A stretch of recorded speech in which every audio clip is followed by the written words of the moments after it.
नमस्कार दर्शकों। अगर मैं आपसे कहूं कि आपकी 10 मिनट की ये जो सुविधा है वो किसी की जिंदगी की सबसे खतरनाक रेस बन चुकी है, तो जरा सोचिए।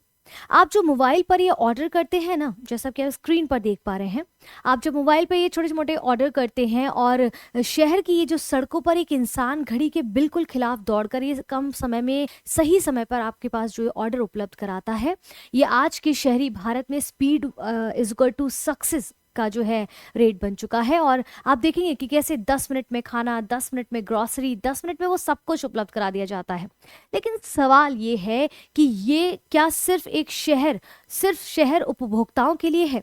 क्या वहां पर काम करने वालों के लिए भी ऐसी कोई सुविधा है ना? क्या ऐसी कोई सुविधा है? क्रिसमस और न्यू ईयर पे मैं आपको बताऊं ये मुद्दा क्यों हम यहाँ पर पढ़ रहे हैं। क्रिसमस और न्यू ईयर पर जैसे बड़े मौके जब होते हैं या कोई सेलिब्रेशन होता है या फिर कोई बड़े त्योहार होते हैं, ऐसे समय पर स्विगी, जोमेटो, ब्लिंकिट, जैप्टो, फ्लिपकार्ट का जो इंस्टामार्ट है, इस प्रकार के जो इनके गिग वर्कर्स होते हैं, देश भर में ये हड़ताल पर चले गए थे। मांग क्या थी इनकी? मांग थी कि 10 मिनट डिलीवरी मॉडल पर पूरी तरीके से जो है बैन होना चाहिए बेसिकली। अब हम यहाँ पर ये क्यों पढ़ रहे हैं? आप सोचेंगे मैम इससे यूपीएससी का क्या लेना देना? यूपीएससी का उन हर चीज से लेना देना है जहां पर हमारी सोच नहीं पहुंच पाती है।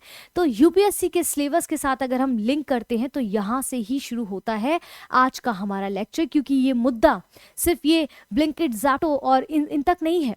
ये मुद्दा जुड़ा है अर्बनाइजेशन और उसकी समस्याओं से, लेबर राइट्स और सोशल जस्टिस से, कोड ऑन सोशल सिक्योरिटी से, एल्गोरिदमिक गवर्नेंस से, और सबसे जरूरी जुड़ा है मानवीय गरिमा से, यानी कि डिग्निटी ऑफ लेबर से। तो आज हम समझेंगे कि 10 मिनट डिलीवरी सिर्फ एक बिजनेस मॉडल नहीं है, बल्कि शहरी भारत की एक बड़ी सामाजिक समस्या भी बना हुआ है। क्यों बना है? इसका समाधान क्या है? सरकार, समाज और पॉलिसी कैसे मिलकर इसका समाधान निकाल सकते हैं? तो आज के इस लेक्चर में हम सारे समाधानों को समझते हुए क्या समस्या है उसको समझेंगे, यूपीएससी के लिए कैसे रिलेवेंट हो सकता है, प्रीलिम्स और मेंस को मद्देनजर रखते हुए इस टॉपिक को हम सॉल्व करेंगे। ठीक है, तो चलिए आगे बढ़ते हैं हम अपने लेक्चर में। इससे पहले हम आगे बढ़े, ये न्यू ईयर का जो जश्न आप मना रहे हैं, इसमें एक और उपहार आपके लिए यहाँ पर लाए हैं हम कि आप जो है 1-to-1 मेंटोरशिप जो है फ्री में ज्वाइन कर सकते हैं। इकोनॉमिक मॉडल को ज्वाइन कर सकते हैं, ऑनलाइन ऑफलाइन दोनों मोड्स में अवेलेबल है और इनरोल करा सकते हैं आप। ये रही हमारी वेबसाइट www.deoghar.isacademy.com। यहाँ पर आप कॉल कर सकते हैं और इन्फॉर्मेशन के लिए जितनी और अधिक जानकारी आपको इस विषय में चाहिए तो आप ले सकते हैं। Science and technology and environment and ecology का जो कोर्स है नीरज नचिकेता सर जी के द्वारा, ये यूपीएससी प्रीलिम्स 2026 को मद्देनजर रखते हुए अपडेटेड करंट अफेयर्स के साथ लाया जा रहा है। इसमें रिकॉर्डेड लेक्चर्स है, ऑफलाइन एंड ऑनलाइन दोनों मोड्स में अवेलेबल हैं। आप इनरोल करा सकते हैं। कोर्स की फीस है मात्र 999 रुपए। यहाँ पर कॉन्टैक्ट डिटेल्स दिए गए हैं, आप यहाँ पर कर सकते हैं। अगर आपको कोई असुविधा हो रही है कॉल करने में तो कॉमेंट करिए, हम आपसे डायरेक्ट भी कॉन्टैक्ट कर सकते हैं। अगर आप नंबर वहाँ अपना देंगे या टेलीग्राम पर ज्वाइन कर सकते हैं।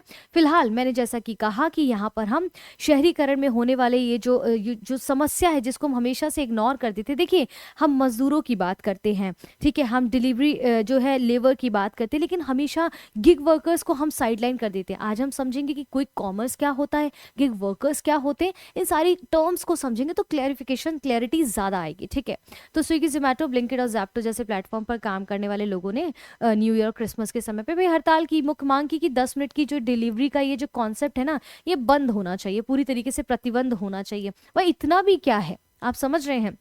और यहाँ पर कह रहे हैं हु इज गिग वर्कर्स, तो गिग वर्कर्स की डेफिनेशन को हम बहुत डिटेलिंग में समझेंगे। जब आपको पीपीटी मिलेगा तो आप इस तरह से यहाँ पर देख सकते हो और बेटर जानकारी के लिए। ठीक है, 10 मिनट की जो डिलीवरी मॉडल है वो क्या है? जैसे खाने का सामान है, ग्रॉसरी है, अन्य सुविधाजनक जो डेली यूज की जो आइटम्स हैं वो कम से कम समय में उपलब्ध कराने का, यानी कि घर तक पहुंचाने का वायदा करती हैं कंपनीज। ठीक है, इसमें एल्गोरिदम आधारित जो है काम का बंटवारा किया जाता है कि एल्गोरिदम के हिसाब से कि कौन कितने कम समय में जल्दी सामान पहुंचा सकता है, होड़ लगी रहती है। ठीक है, और डार्क स्टोर्स का घना नेटवर्क आप अपने घर के आसपास देखेंगे। जैसे मैं अपना अनुभव बताती हूँ, मेरे घर के थोड़ी ही दूरी पे, मुश्किल से 5 मिनट के या 6 मिनट के डिस्टेंस पे मैंने देखा कि फ्लिपकार्ट का, इंस्टामार्ट का बहुत बड़ा वेयर हाउस खुल गया है। तो ये इस तरह से जो है ऑर्डर्स रिसीव करते हैं जो बहुत कम समय में उनके एरिया में जल्द से जल्द विदिन 10 मिनट्स टू 8 मिनट्स में पहुंचाया जा सके।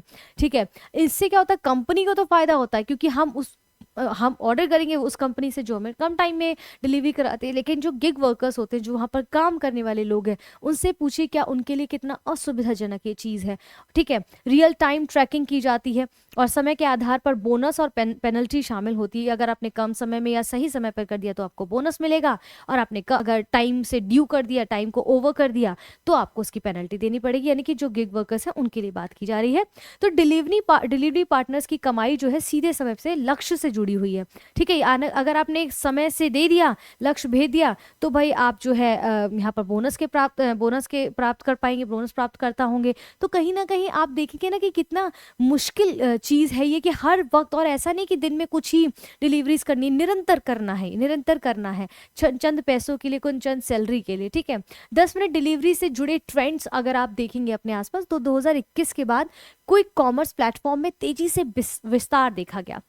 आजकल लोग आप देखेंगे इसीलिए हारी बीमारियों से हम सब ज़्यादा ग्रसित रहते हैं, क्योंकि हमें हर चीज़ क्विक चाहिए, हमें घर बैठे ये चाहिए, घर बैठे ये चाहिए। इवन ब्लिंकिट और जेप्टो ने ना केवल ग्रॉसरी और फूड आइटम्स, बल्कि आप देखेंगे क्लोथिंग हो, ईच एंड एवरीथिंग, ज्वेलरी हो, क्लोथिंग हो, मतलब आप सोचिए और वो चीज़ अवेलेबल है, उन्होंने ये तक कर दिया है। तो कहीं ना कहीं शारीरिक समस्याएं भी कहीं हमारे लिए पैदा की हैं। ये हिडन चीज़ें हैं जो हम हमेशा इग्नोर करते हैं। फिलहाल कोई कॉमर्स की जब मैं बात करती हूँ, तो रोज़मर्रा का जो सामान होता है, यानी कि 10 मिनट में बहुत जल्दी घर पहुँचाना, और इसे सरल और उदाहरण से अगर हम समझे तो इस तरह से देखेंगे, जैसे किराना हो गया, दूध हो गया, सब्जी, दवाइयाँ, स्नैक्स जैसे सामान। जैसे मोबाइल ऐप से जब आप ऑर्डर करते हैं तो घर के पास जो छोटे गोदाम, जिसको हम डार्क स्टोर कहते हैं, ठीक है, वहाँ पर जो है सामान निकलता है और डिलीवरी पार्टनर तुरंत लेकर उसको निकलना पड़ता है उसको। ठीक है, तो ये क्या है, आपका क्विक कॉमर्स की बात करते हैं। स्पीड को प्रतिस्पर्धा, कंपटीशन का मुख्य हथियार बना लिया गया है कि कौन कितनी स्पीड में जल्दी जाके इस काम को पूरा कर सकता है। एल्गोरिदम के जरिए डिलीवरी पार्टनर्स पर प्रेशर बढ़ता है। जो फेस्टिवल्स होते हैं, देर रात के समय काम करते थे, बोझ पड़ता है। तो सोचिए क्या उन वर्कर्स का फेस्टिवल नहीं है अगर वो ऐसा कराते हैं। और भारत समेत दुनिया भर में गिग वर्कर्स के विरोध और हड़तालें होती हैं। गिग वर्कर्स की, जैसे कि माँ ने बात की, कि वो लोग होते हैं जो स्थायी नौकरी की बजाय छोटे छोटे अस्थायी काम, यानी कि टास्क करके कमाई करते हैं। सिंपल लैंग्वेज में अगर हम इसको समझें तो जैसे काम जो है ऐप या प्लेटफॉर्म से मिलता है। ठीक है, फिक्स नौकरी या फिर तय कोई सैलरी नहीं होती है। कमाई हर काम, यानी कि हर डिलीवरी राइड और या टास्क पर होती है। आमतौर पर जो पीएफ होते हैं, पेंशन होते हैं, मेडिकल होता है, लीव होती है, ऐसी जैसी सुविधाएं इनके पास होती ही नहीं है। और अगर स्पेसिफाई करके इसको समझे तो उदाहरण के तौर पर हम देखेंगे, जैसे फूड या किराना डिलीवरी वाले, कैब या ऑटो ड्राइवर्स हम अपने आसपास देखते हैं। फ्रीलांस डिजाइनर होते हैं, करंट राइटर होते हैं। ठीक है, ऐप से जुड़े घरेलू सेवाओं के जो कामगार होते हैं, वो सब इसके अंतर्गत इत्यादि आते हैं, जिनको हम गिग वर्कर्स कहते हैं। राइट, आगे बढ़ते हैं हम। 10 मिनट डिलीवरी पर प्रतिबंध के पक्ष में क्या तर्क है, उनको थोड़ा सा देख लेते हैं। जैसे सड़क सुरक्षा और सार्वजनिक जोखिम की अगर बात की जाए, तो कम समय का जो प्रेशर होता है डिलीवरी पार्टनर्स पर कि ट्रैफिक के नियम तोड़ने। भाई सीधी सी बात है, जब हमको पता है कि एक्यूरेट टाइम पे अगर हम देंगे तो उसका बोनस मिलेगा और हमको फायदा मिलेगा, क्योंकि इनकी तो इनकम डिलीवरी बेस्ड है। ठीक है, तो मजबूर करता है। समय पर डिलीवरी ना होने पर कमाई घटने का भी डर रहता है वर्कर्स को। जैसे बेंगलुरु में आप देखेंगे, ट्रैफिक पुलिस की रिपोर्ट के अनुसार ऐसा ये क्या किया गया, निरीक्षण किया गया, जांचा गया, पड़ताल की गई है कि ऐसा कैसे ये सब चीजें सामने निकल कर आ रही हैं। तो इंस्टेंट डिलीवरी समय में गलत दिशा में गाड़ी चलाने वाली समस्या ज्यादा देखने को मिली है। सिग्नल तोड़ने की ये जो है घटनाएं बहुत ज्यादा बढ़ती हुई बेंगलुरु में ट्रैफिक पुलिस ने बताया है इन सभी गिग वर्कर्स के द्वारा। और व्यावसायिक स्वास्थ्य संकट की अगर मैं बात करूं तो आप ध्यान से समझिएगा। एल्गोरिदम आधारित जो गेमिफिकेशन से लगातार तनाव आता है, थकान होती है, मानसिक दबाव बढ़ता है। अब ये गेमिफिकेशन क्या है, गेम है भाई, आप समझिए। इस तरह से कहते हैं कि अगर आपने ये टास्क इस समय पे कंप्लीट कर दिया तो आपको ये बेनिफिट मिलेगा, ये बोनस मिलेगा, ब्ला ब्ला ब्ला। इसको मतलब लालच देना, गेम के थ्रू काम कराने का प्रयास करना, मतलब भाषा का बदलाव कर दिया, काम वही हो रहा है। जस्ट लाइक जैसे फेयर एंड लवली था, आपको याद होगा फेयर एंड लवली जो क्रीम, बहुत आप सभी ने सुना होगा, उसको अब ग्लो एंड लवली कर दिया। काम वही कर रही है, बस नाम बदल दिया। बदलते हुए समाज में जो है उसके प्रतिरोध हुआ और प्रतिबंध की बात की गई तो उसका नाम ग्लो एंड लवली कर दिया गया। काम वही कर रहा है वो। ठीक है, तो बेसिकली गेमिफिकेशन मतलब गेम की तरह टास्क दे दिया, आपको ये टास्क पूरा करना है और आपको ये चीज़ें मिलेंगी, उस तरह से काम कराया जा रहा है। और लगातार इससे क्या प्रेशर बढ़ता है। अब आपको सोचिए, एक दिन मजा आएगा, 2 दिन मजा आएगा, तीसरे दिन आपको बोझल लगने लगेगा, थकान होने लगेगी, क्योंकि बॉडी आपकी रेस्ट ही नहीं कर पा रही है, ब्रेन आपका रेस्ट ही नहीं कर पा रहा है, और मानसिक दबाव भी बढ़ता है और 10-12 घंटे की स्पीड भीड़ आधारित शिफ्ट से शारीरिक मानसिक स्वास्थ्य जो है बहुत बिगड़ता रहता है। फॉर एग्जाम्पल अब इसको समझिए, जैसे दिल्ली एनसीआर के जो डार्क स्टोर्स हैं, जो उनके जहाँ पर इनका स्टोरेज रखा रहता है सामान का, जो उनके ठीक है वो स्टोरेज होते हैं उनके पास स्थित, देखेंगे कि क्लिनिकों में ज़्यादातर ऐसे पेशेंट्स आए हैं जैसे उन सारे गिग वर्कर्स में जैसे पीठ दर्द होना, कलाई की चोट इत्यादि, एंग्जाइटी के मामले ही ज़्यादा बढ़े दिल्ली एनसीआर के में, जहाँ पर डार्क स्टोर्स हैं, जहाँ पर इनके पूरा वेयर हाउसेज हैं। ठीक है, मानवाधिकार और श्रम की गरिमा की बात की जाए तो डिलीवरी वर्कर्स को केवल समय पूरा करने वाली मशीन इन्होंने बना दिया है। ठीक है, आराम स्वतंत्रता तो इनकी स्थिति ही छोड़ दीजिए। कोई कॉमर्स के भी जो वेयर हाउसेज हैं उनके पास विरोध प्रदर्शनों में टॉयलेट, रेस्ट एरिया, बुनियादी सुविधाएं की भी कितनी कमी होती है ताकि इनका इस्तेमाल कर सके, है ही नहीं वहाँ पर, बस काम कर रहे हैं। मतलब जानवर और इंसानों में भेद करना ही इंसान भूल गया है। लागत और बोझ श्रमिकों पर डालना, कंपनियां तेज डिलीवरी से मुनाफा कमाने की होड़ में इतना लगी है कि ईंधन, गाड़ी की मरम्मत, दुर्घटना का जोखिम श्रमिकों पर पूरी तरीके से डाल देते हैं। फॉर एग्जाम्पल जैसे बोनस सिस्टम बढ़ाने के बावजूद हर ऑर्डर कमाई जो है घट रही है। ठीक है, और जबकि पेट्रोल और मेंटेनेंस खर्च जो है श्रमिकों पर ज़्यादा पड़ रहा है कंपनी के कंपैरिजन में। नियामक असंतुलन की बात की जाए तो प्लेटफॉर्म सुरक्षा को व्यक्तिगत जिम्मेदारी बताकर अपनी देखभाल की जिम्मेदारी से बचते हैं। यानी कि यहाँ पर जैसे अगर किसी ने डिलीवरी पार्टनर ने लेट डिलीवरी की है तो आपने जैसे डोमिनोज वगैरह में सुना था कि इतने मिनट्स में डोमिनोज अदरवाइज फ्री, तो फ्री नहीं होता, वो जो वर्कर्स होते हैं उनकी सैलरी से, उनकी पॉकेट से उसको डिडक्ट किया जाता है। तो कभी अगर ऐसा हो तो प्लीज़ उसको पेमेंट ज़रूर करिएगा। ठीक है, उदाहरण के लिए सामाजिक सुरक्षा संहिता, कोड ऑन सोशल सिक्योरिटी के प्रोविजंस है उसके खिलाफ ऐसा माना जाता है जो प्लेटफॉर्म वर्कर्स की सुरक्षा अनिवार्य बनाती है। तो बेसिकली हमें समझना है सामाजिक सुरक्षा संहिता, कोड ऑन सोशल सिक्योरिटी 2020 में आया था। एक्चुअल में ये क्या है, कैसे काम करता है? ये सेंट्रल गवर्नमेंट का एक श्रम कानून है जिसका मकसद होता है कामगारों को सामाजिक सुरक्षा देना। ठीक है, सिंपल भाषा में अगर कहें तो मजदूरों को पीएफ, पेंशन, बीमा, मातृत्व लाभ जैसी सुविधाएं देना। यानी कि गिग वर्कर्स और प्लेटफॉर्म वर्कर्स को भी पहली बार इसमें शामिल किया गया। और दुर्घटना, बीमारी, बुढ़ापे में सुरक्षा देना, असंगठित यानी कि अनऑर्गेनाइज्ड, ऑर्गेनाइज्ड यानी कि संगठित, और स्वरोजगार, सभी को ये कवर करने की कोशिश करता है सामाजिक सुरक्षा संहिता 2020 में आया था। ठीक है, अब यहाँ पर 10 मिनट डिलीवरी को नियंत्रित करने की कुछ चुनौतियां भी हैं भाई। अब इसको नियंत्रित करते हैं तो इसके आगे कुछ चुनौतियां भी, चैलेंजेस भी हैं। जैसे कंज्यूमर्स की निर्भरता जो है, लोगों को तेज सुविधा की अब आदत लग चुकी है, अब मुंह लग चुका है उनको ये सिंपल सा खून, तो अब उनको लगता है कि हम उसके लिए टाइम से वेट क्यों करें। मतलब लोग इतने हम इम्पेशेंट हो चुके हैं। अब इस बात को इससे समझिए, कनेक्ट करने की कोशिश करिए टॉपिक को कि फॉर एग्जाम्पल हम सब सोशल मीडिया यूज़ करते हैं, फेसबुक, इंस्टाग्राम, वट आप जो भी यूज़ करते होंगे। फॉर एग्जाम्पल हम इंस्टाग्राम को लेते हैं, हम जब स्क्रॉलिंग पे आते हैं, आप सोचिए 1 मिनट की वीडियो को भी हम पूरा नहीं देख पाते। हमारा पेशेंस लेवल इतना इतना नगण्य होता जा रहा है, इतना शून्य होता जा रहा है कि हम आधा मिनट उस वीडियो को देखना पसंद नहीं करते, फटाफट स्क्रॉलिंग करते हैं। हम सब नोटिस करिएगा अपने अंदर ये बैड हैबिट कि हमारे अंदर पेशेंस लेवल, ये शॉर्ट सीरीज जो आती है ना, शॉर्ट्स ने कितना खराब कर दिया है। और यही चीज़ यहाँ देखने को मिल रही है कि लोगों को इतनी तेज सुविधाओं की आदत हो गई कि उनसे लगता है कि अगर ये 10 मिनट में नहीं दे रहा, अच्छा 6 मिनट कौन दे रहा है, हम उसके पास जाते हैं। ठीक है, किसी भी रूल को जो है सुविधा घटाने के रूप में देखा जाता है। फॉर एग्जाम्पल हड़ताल के दौरान सेवा बंद होने पर जनता ने नाराजगी दिखाई कि भाई अब हम इस ऐप से नहीं लेंगे, उस ऐप से नहीं लेंगे, क्योंकि वो टाइम पे डिलीवरी नहीं कर रहे हैं और वहाँ हड़ताल हो रही है और हमारा सामान नहीं आ पा रहा है।